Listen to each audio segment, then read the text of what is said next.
X अक्ष बिंदुओ ए 1-5 અને B -4 5 ने जोड़ता रेखाखंडનું કયા ગુણોત્તરમાં વિભાજન કરે છે તે શોધો અને વિભાજન બિંદુના યામ પણ શોધો। તો મિત્રો એક્સ અક્ષ જે છે કોઈ પણ બે બિંદુઓનું વિભાજન કરે છે। તો અહીંયા આપણે લખીએ પહેલાં તો કે એક્સ यहाँ पर जो विभाजन बिंदु है ये एक्स अक्ष विभाजन करे छे माटे आपणे जे विभाजन बिंदु है क्या थशे एक्स अक्ष पर थशे माटे लखीए के विभाजन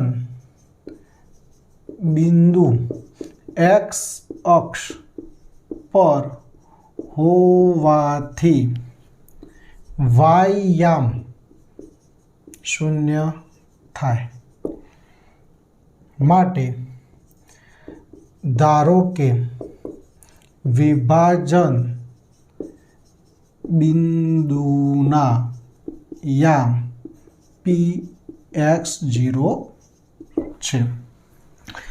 वायाम तो 0 थाय। हवे आपणे एक्स याम धारी दीधो के एक्स यामनुं जे एक्स एमनुं जे वेल्यू छे ए केटलुं हशे एक्स हशे बराबर छे एवुं आपणे पी बिंदु धारी लीधुं छे। हवे मित्रों आपणे पहेला तो गुणोत्तर शोधवानो छे अने पछी विभाजन बिंदुना याम शोधवाना छे। अहींया लखीए कि विभाजन बिंदुना याम तो px0 बराबर सूत्र शुं थशे m1x2 वत्ता m2x1 भाग्या m1 वत्ता m2 ए ज रीते m1y2 वत्ता m2y1 भाग्या m1 वत्ता m2।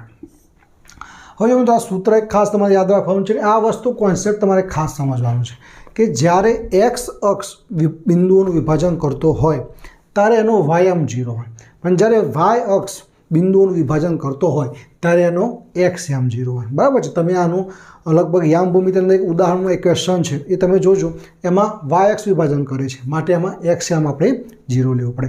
तो नानी नानी बाबत तमारे समजवी पड़शे अने नोट डाउन करता रहेवुं पड़शे। चालो हवे आपणे एनी अंदर किंमत मूकीए।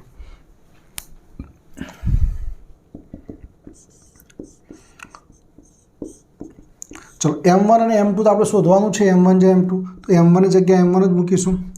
x2 આપણા માટે x1 y1 છે આ x1 આ y1 અને આ આપણા માટે x2 y2 તો x2 કેટલું છે -4 વત્તા m2 ની જગ્યાએ m2 x1 કેટલું છે 1 નીચે m1 વત્તા m2 એ જ રીતે m1 ની જગ્યાએ m1 y2 કેટલું છે 5 वत्ता m2 ની જગ્યાએ m2 y1 કેટલું છે -5 ભાગ્યા m1 વત્તા m2 માટે।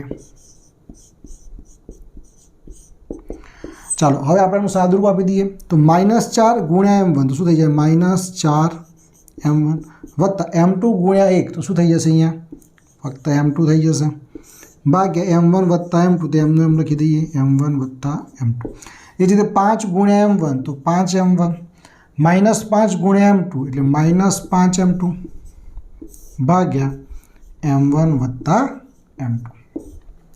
હવે મિત્રો આપણે પહેલા તો m1 અને m2 શોધવા છે એટલા માટે આપણે શું કરીશું કે અહીંયા y આમ 0 છે તો બંને બાજુ આપણે y આમ સરખાઈ દઈએ તો અહીંયા લખીએ કે બંને બાજુ वायाम सरखावता तो अहींया 0 है तो अहींया 0 लखी दईए। अहींया शुं छे तो कि 5m1 ओछा 5m2 भाग्या m1 वत्ता m2। हवे अहींया शुं थशे तो कि m1 वत्ता m2 भागाकाરમાં છે આ બાજુ જશે તો ગુણાકાર થઈ જશે बराबर माटे अहींया 0 तो है ज हवे m1 m2 कई बाजू हशे तो गुण्या m1 वत्ता m2 अने आ बाजू शुं छे 5m1 5m2।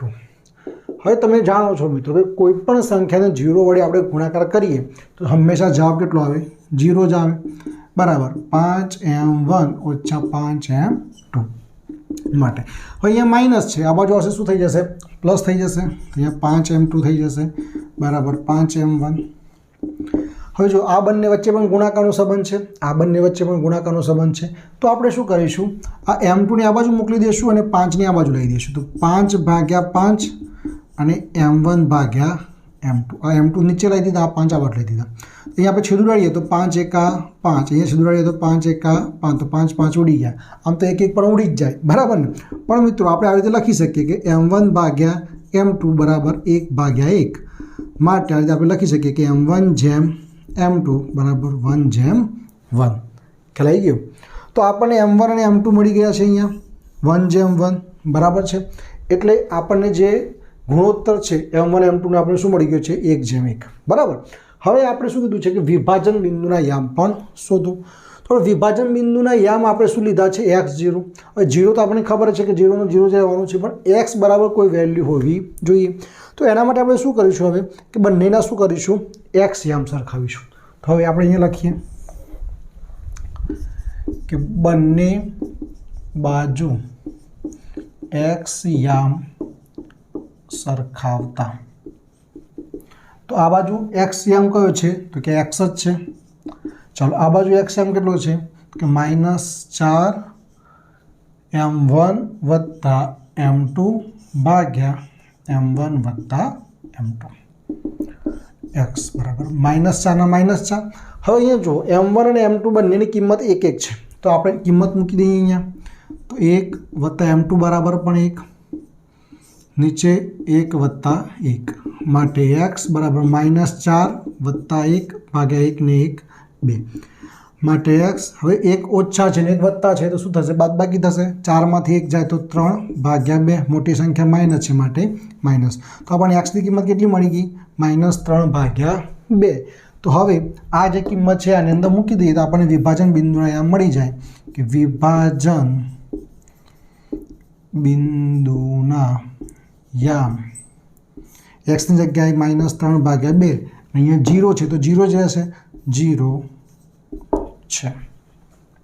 તો મિત્રો જો પહેલાં આનો એક વ્યવસ્થિત સ્ક્રીનશોટ લઈ લો એટલે તમને લખવાનો ખ્યાલ આવે, બરાબર છે. તો આ રીતે વ્યવસ્થિત સ્ટેપ બાય સ્ટેપ તમે એક્ઝામ્પલ લખો તો પૂરેપૂરા તમને બે ગુણ વ્યવસ્થિત મળી જશે. અને વિડીયો ગમ્યો હોય તો લાઈક કરવાનું ન ભૂલતા અને શેર તો અવશ્યથી કરજો. તો ચાલો.